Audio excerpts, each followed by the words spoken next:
What if I told you most of the money in your bank account was never printed by the government? Not notes, not coins, but created out of nothing. And no, this isn't a conspiracy theory. It's how modern banking actually works. Today, I'll show you how banks create money, why it's legal, and why almost no one explains it clearly. When you deposit money in a bank, you assume it just sits there, waiting for you to withdraw it. But in reality, your money doesn't stay idle. Banks don't keep your cash in a vault.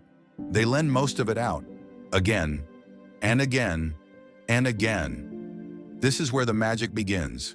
Let's simplify this. Imagine you deposit 100 rupees in a bank.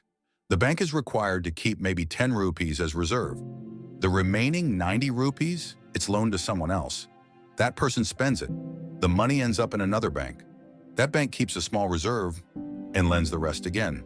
This chain continues, and suddenly 100 rupees has turned into 900 rupees or more inside the banking system. Here's the shocking part. When banks give a loan, they don't give existing money. They create new money digitally with a few keystrokes.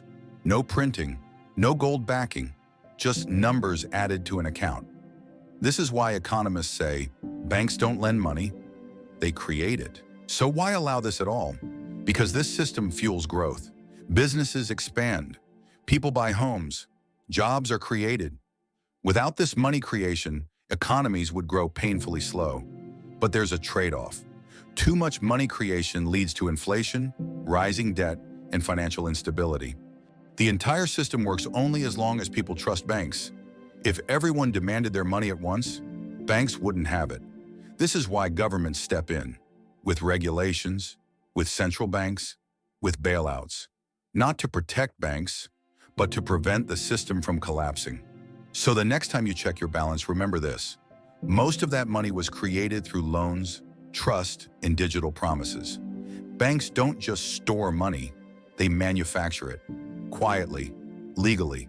And now, you know how the system really works. And if ideas like this make you see the world differently, subscribe to the channel, because here we break down complex systems into simple truths.